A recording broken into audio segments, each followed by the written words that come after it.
The live TV, सच सबसे आगे। नमस्कार, मैं हूं Iqbal Parvez. The live TV में आपका स्वागत है। साथियों, 2014 के बाद अंधभक्त कहें, भारतीय जनता पार्टी के लोग कहें, संघी कहें, इन लोगों ने इस देश के हिंदुओं में ये बात डालने की पूरी कोशिश की, नफरत फैलाने की पूरी कोशिश की कि भारत में जो मुसलमान रहते हैं वो भारत के दुश्मन हैं, वो देशद्रोही हैं और हिंदुओं के दुश्मन हैं। यहाँ तक कि दुनिया के और भी मुल्क जहाँ मुसलमान रहते हैं वो मुल्क भी भारत के दुश्मन हैं। मगर आज देखिए, जब कोरोना की महामारी शुरू हुई, लोग तितर बितर हो रहे हैं, कहर बनकर कोरोना आया है, तब मुसलमान मुल्क ही भारत के साथ खड़े हैं। और तो और पाकिस्तान, जिसे सबसे बड़ा दुश्मन बताया जाता है, आज वो दुश्मन भारत के साथ खड़ा है और भारत की हर मुमकिन कोशिश कर रहा है। भारत के मुसलमान के खिलाफ भी जिस तरह की नफरत बांटी गई है, आज अगर आप नज़र उठा के देखिए तो आपके साथ भारत का मुसलमान खड़ा है। हम आगे अपनी इस वीडियो में बहुत सारे मुसलमानों के बारे में बताएंगे कि किस तरह से वो लोगों की मदद कर रहे हैं, किस तरह से पाकिस्तान के लोग सामने आ रहे हैं भारत को बचाने के लिए, भारत के लोगों को बचाने के लिए। मगर उससे पहले आपको बड़ी खबर बता दें कि सऊदी अरबिया जो एक मुस्लिम कंट्री है, जी हाँ, वहाँ पे मुसलमान रहते हैं, वहाँ पर इस्लामिक कानून है, वो सऊदी अरबिया भारत की मदद कर रहा है। कोरोना में जब ऑक्सीजन की कमी आई है, ऑक्सीजन ना के बराबर है, सरकार पूरी तरह से फेल हो चुकी है और सारी व्यवस्था चरमरा गई है, तब सऊदी अरबिया, फिर से मैं रिपीट कर रहा हूँ और आपको बता रहा हूँ, सऊदी अरबिया जहाँ पे इस्लामिक मुल्क है, इस्लामिक कानून है, जहाँ सिर्फ मुसलमान रहते हैं, वो सऊदी अरबिया भारत को ऑक्सीजन दे रहा है। साथियों, भारत में जो सबसे बड़ी अभी किल्लत पड़ी है, हॉस्पिटल और बेड और शमशान की तो किल्लत है ही है,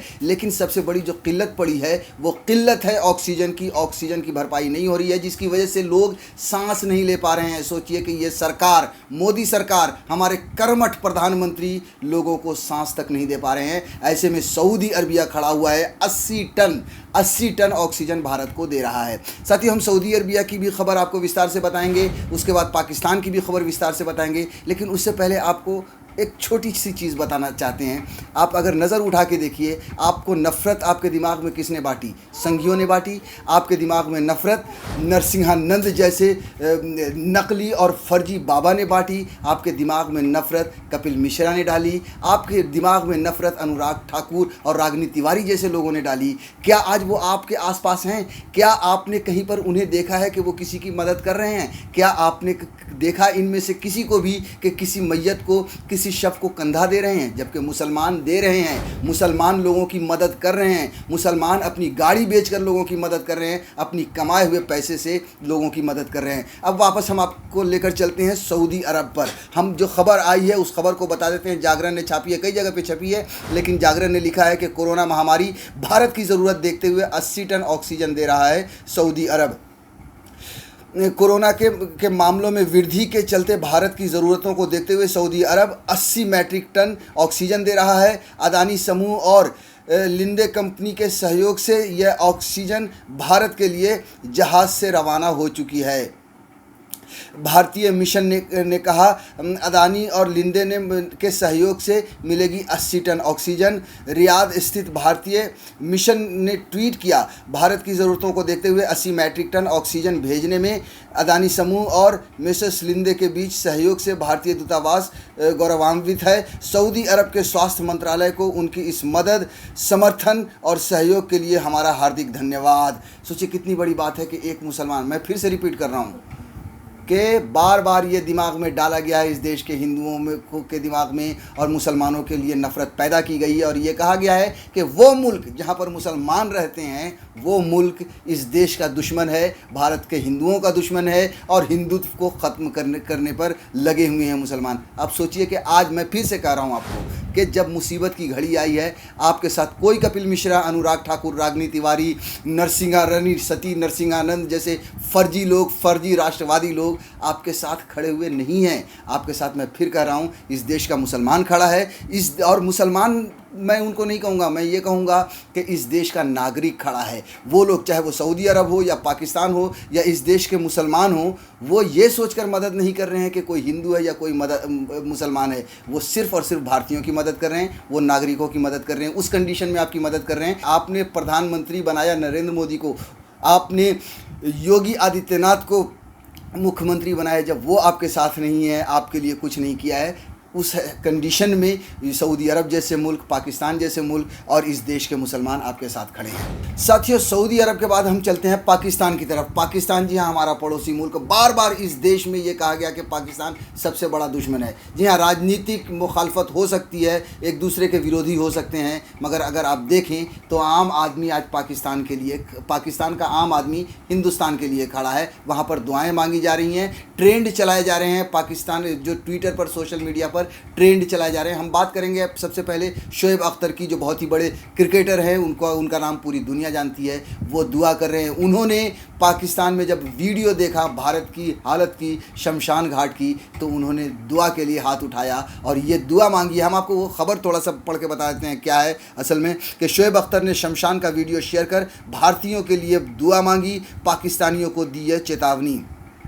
पाकिस्तान के पूर्व तेज गेंदबाज शोएब अख्तर ने एक बार फिर कोरोना वायरस के कहर से जूझ रहे भारतीयों के लिए दुआ मांगी है। अख्तर ने इंस्टाग्राम पर एक वीडियो शेयर किया है। उनके मुताबिक यह वीडियो भारत के किसी शमशान घाट का है, जिसको उनके किसी मित्र ने उनके साथ शेयर किया है। अख्तर ने वीडियो शेयर कर भारतीयों के लिए दुआ मांगने के लिए पाकिस्तानी नागरिकों को चेतावनी दी है। शोएब अख्तर ने वीडियो के कैप्शन में लिखा है, मेरे भारतीय मित्रों ने यह वीडियो मेरे साथ शेयर किया है। बहुत ही विनाशकारी दृश्य है। अल्लाह मेरे पड़ोसियों की हर परेशानियों को जल्दी दूर कर दे। इस समय सारी दुनिया को मदद की ज़रूरत है। अख्तर ने पाकिस्तानी नागरिकों को लिखा है, हमें भी सीखना चाहिए। तो ये देखिए आप, शोएब अख्तर ने किस तरह से दुआ मांगी है और अब पूरे पाकिस्तानियों को ये कह रहे हैं कि आप भारत के लिए दुआ कीजिए, भारत के लोगों के लिए दुआ कीजिए। वहाँ के लोग, भारत के लोग बहुत ही मुसीबत में हैं। उसके बाद उनकी बहुत ही तारीफ़ हो रही है दुनिया भर में। स्वरा भास्कर इकलौती फिल्म इंडस्ट्री की एक अभिनेत्री हैं जिन्होंने उनके इस कदम का या उनकी इस दुआ का स्वागत किया है। स्वरा ने शोएब के ट्वीट को रीट्वीट करते हुए लिखा, शुक्रिया शोएब अख्तर जी, इन शब्दों और मानवता के लिए तहे दिल से धन्यवाद। इससे पहले सुरेश रैना ने भी कोरोना की स्थिति में चिंता जाहिर की थी। आप सोचिए कि भारत में बहुत बड़े बड़े खिलाड़ी हैं, बहुत बड़े बड़े फिल्म स्टार्स हैं, क्या उनमें हिम्मत हुई, क्या उनमें ये ताकत हुई कि वो खड़े होकर नरेंद्र मोदी से या सरकार से ये सवाल पूछें कि देश में ऐसी स्थिति क्यों है? क्या किसी फिल्म स्टार में या किसी क्रिकेटर में, चाहे वो विराट कोहली हो या सचिन तेंदुलकर हो, वैसे सचिन तेंदुलकर तो तलवे चाटते हैं। आप देखिए कंगना रोज ट्वीट करती हैं, मगर वो प्रधानमंत्री नरेंद्र मोदी के तलवे चाटने के लिए कभी उस औरत ने भारतीयों के लिए या फिर कोरोना की में जो देश की हालत हुई है उस हालत पर कभी भी उसने सरकार से सवाल नहीं पूछा। इस देश में बड़े बड़े क्रिकेटर हैं, उन्होंने भी प्रधानमंत्री से सवाल नहीं पूछा है। साथियों, शोएब अख्तर से पहले पाकिस्तान के प्रधानमंत्री इमरान खान ने भारत से पेशकश की है मदद करने के लिए और उन्होंने ये कहा है, यहाँ तक कि भारत की जो पाकिस्तान की जनता है वो भी ये कह रहे हैं कि जितना मुमकिन हो वो कोशिश करें भारत की मदद करने के लिए, भारत के लोगों की मदद करने के लिए, भारतीयों की मदद करने के लिए। ये जो खबर है वो भी हम थोड़ा सा आपको बता देते हैं कि देश में कोरोना से तबाही के बीच पाकिस्तान ने की मदद की पेशकश, वेंटिलेटर समेत कई उपकरण देने का दिया ऑफर। सोचिए, भारत विश्व गुरु बनने चला है। यही है विश्व गुरु की पहचान कि आज अपने मरीजों के लिए वेंटिलेटर इकट्ठा नहीं कर सकता, आज अपने नागरिकों को सांस यानी ऑक्सीजन तक नहीं दे सकता। भारत में कोरोना वायरस की दूसरी लहर के मचे हाहाकार को देखते हुए पाकिस्तान ने मदद की पेशकश की है। पाकिस्तान के विदेश मंत्री शाह महमूद कुरैशी ने शनिवार की रात एक ट्वीट कर कहा कि कोरोना वायरस की वर्तमान लहर के मद्देनज़र भारत के लोगों के साथ एकजुटता के संकेत के रूप में पाकिस्तान ने आधिकारिक तौर पर राहत व समर्थन की पेशकश की है। बता दें कि पाकिस्तान सरकार की ओर से मदद की पेशकश से पहले ईडी फाउंडेशन सामने आया था। इस फाउंडेशन ने भारत में कोरोना से जूझ रहे लोगों की मदद करने का ऑफर दिया। ईडी फाउंडेशन के चेयरमैन फैसल ईडी ने शुक्रवार को प्रधानमंत्री नरेंद्र मोदी को लेटर लिखकर भारत में अपनी टीम को भेजकर मदद की पेशकश की थी। सोचिए, ये पाकिस्तान है, ये पाकिस्तान के लोग हैं। कितनी बड़ी बात है, कितनी बड़ी इंसानियत का जज्बा पाकिस्तान के लोग या वहाँ की सरकार दिखा रहे हैं कि हिंदुस्तान में जिस मुल्क को सबसे बड़ा दुश्मन बताया जाता है, आज वो मुल्क खड़ा है। आज वो मुल्क भारत की मदद करने के लिए खड़ा है, यहाँ के लोगों के लिए खड़ा है, यहाँ के लोगों के लिए दुआ कर रहा है। साथियों, इतना ही नहीं, पाकिस्तान की जनता तो वहाँ पर ट्रेंड चला रही है, जो ट्विटर पर, सोशल मीडिया पर जो ट्रेंड होता है वो ट्रेंड चला रही है, हैशटैग चला रही है कि we can't breathe, hashtag India needs oxygen, यानी कि वहाँ के लोग ये कह रहे हैं कि भारत को ऑक्सीजन की ज़रूरत है। और हैशटैग इंडिया लाइफ्स मैटर, यानी हिंदुस्तान में की जो भारतीयों की जो ज़िंदगी है वो भी महत्वपूर्ण है। पूरी दुनिया की मीडिया और सोशल मीडिया पर भारत की कोरोना वायरस की स्थिति की खासी चर्चा है, जिनमें ऑक्सीजन और बेड की कमी खासतौर पर हो रही है। इसी क्रम में पड़ोसी देश पाकिस्तान में भी भारत के कोरोना वायरस के हालात को लेकर चर्चाएं तेज है। शुक्रवार को पाकिस्तान में #we can't breathe, #India needs oxygen और #इंडियन लाइव्स मैटर जैसे हैशटैग ट्विटर पर ट्रेंड कर रहे थे।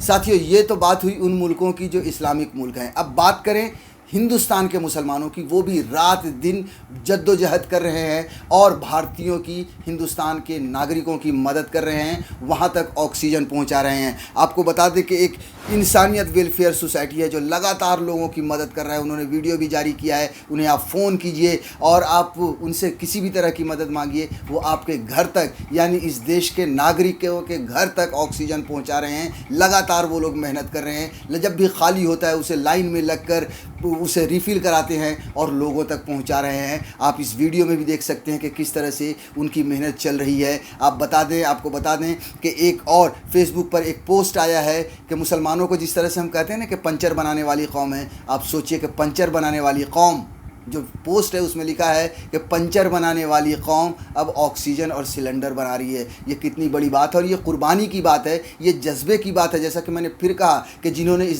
देश में नफ़रत बांटी है वो आज कहीं नज़र नहीं आ रहे हैं। नज़र आ रहे हैं तो वो लोग नज़र आ रहे हैं जिनसे आप नफ़रत करते हैं। साथियों, इंसानियत फाउंडेशन के अलावा अगर हम बात करें तो मुंबई के शाहनवाज शेख की, जी हाँ, उन्होंने अपने सोने के जेवरात बेच दिए, उन्होंने अपनी महंगी कार बेच दी ताकि लोगों की मदद कर सकें, कोरोना पीड़ितों की मदद कर सकें। 225 सिलेंडर उन्होंने ख़रीदे हैं और अपने पैसों से उन सिलेंडरों को रिफ़िल कराते हैं और लोगों तक ऑक्सीजन पहुंचाते हैं। ये बहुत ही बड़ी बात है। आप सोचिए, एक और आपको नागपुर की एक कहानी आई है।